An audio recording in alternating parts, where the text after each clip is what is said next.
fasted this day, Quraysh fasted this day.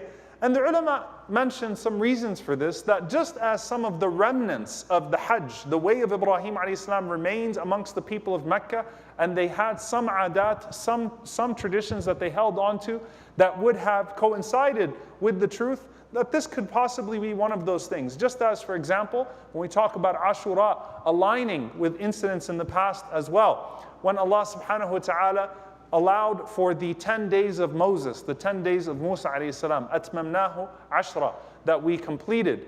Tamma miqatu rabbi, he completed the period with his Lord by adding 10 days, that coincided with the 10 days of Dhul Hijjah, the first 10 days of Dhul Hijjah. It could also be that there was a remnant of that there was something left over that guides people to the truth. And so the Prophet ﷺ used to fast that day, even in Mecca, which is authentically narrated. Now, what do we take from this, from how we approach this day? How are we supposed to act on this day, and how seriously should we take the fast? Ibn Abbas radiallahu ta'ala anhuma, he says, ما رأيت النبي صلى الله عليه وسلم يتحرى صيام يوم فضله على غيره إلا هذا اليوم. I have not seen a day that the Prophet ﷺ singled out and took more seriously than this day, يوم عاشوراء, this day of Ashura, وهذا الشهر, and this month, meaning the best month after Ramadan for fasting is what? Muharram. This is the best month after the month of Ramadan for fasting, voluntary fasts. And subhanAllah, the day of Ashura comes on the 10th, on Wednesday. It always comes on the 10th. It comes on Wednesday this year. And then you have Thursday, which is also a day of sunnah fasting for those that would like to do so, bi'idhnillahi ta'ala. And then you get into, very quickly, Ayyam al-Bid, the white days, the middle days of the month, which also, inshallah ta'ala, are days that we could take as days of fasting. So it is the most blessed month of fasting, and this is the most blessed day, to the point that Ibn Abbas radiallahu ta'ala anhuma, some of the tabi'een, they said to them, عَجَبًا لَكُمْ يَا أَصْحَابَ رَسُولِ اللَّهِ, how strange are you, O companions of the Messenger of Allah sallallahu alayhi wa sallam, you fast this day even when you travel. You fast the day even when you travel. Why is that? Whereas Ramadan, which are obligatory fasts, you put them off and you make them up. And he responded and he said, because Allah subhanahu wa ta'ala said about Ramadan, عِدَّةٌ مِّنْ أَيَّامٍ أُخَرٍ, that a person can make them up in days to come, but that is not the case for Ashura. So a person could even fast it when they are traveling to take advantage of the blessed day.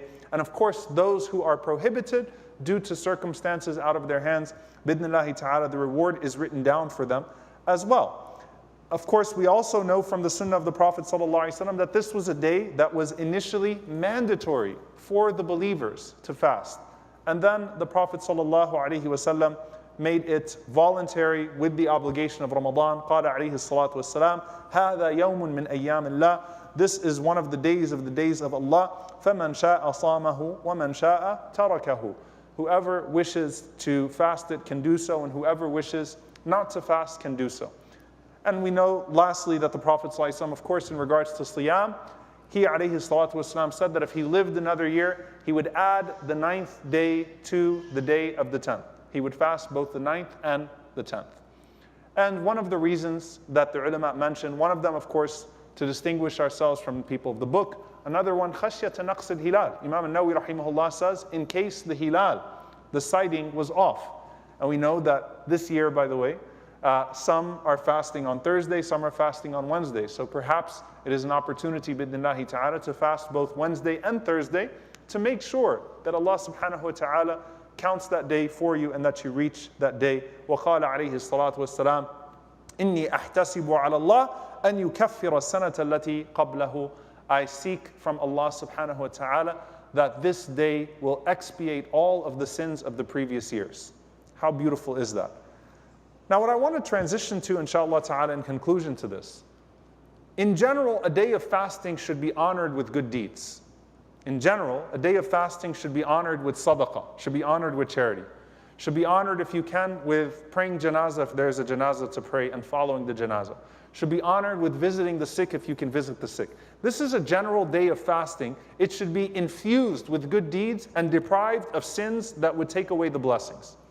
So of course, a day that is the most preferred day of the most preferred days to fast after Ramadan, how will you honor that fast? And so you find some of the narrations.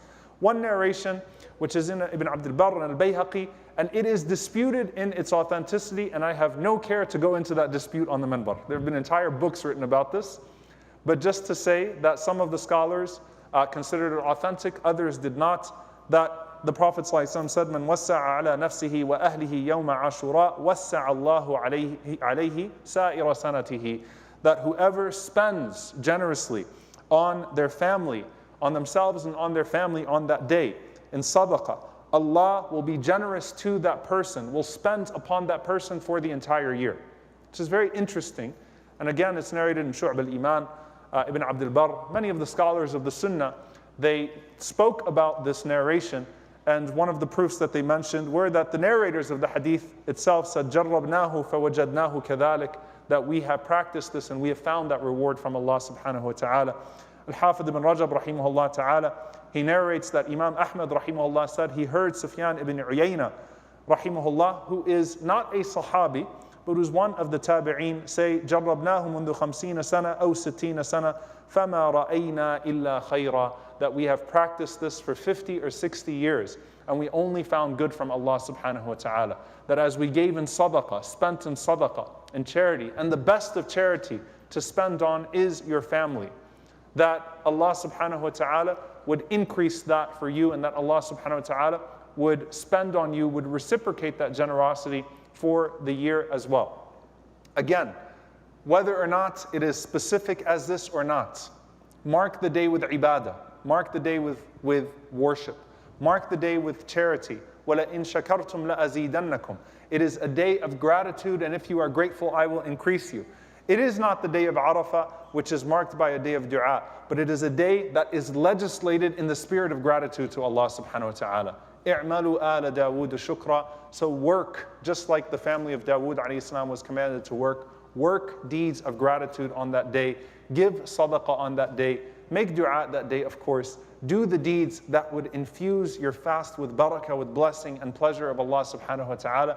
And whether they are narrated or not, we know that Allah subhanahu wa ta'ala, His mercy is greater than anything that we can comprehend. May Allah subhanahu wa ta'ala allow us to reach that day, and may Allah Azza wa Jal accept it from us and accept all of our good deeds in Ramadan and in Sha'ban and Shawwal and Muharram and Dhul Hijjah and beyond throughout the year. Allahumma ameen. أقول قولي هذا واستغفر الله لي ولكم ولسائر المسلمين فاستغفروه إنه هو الغفور الرحيم.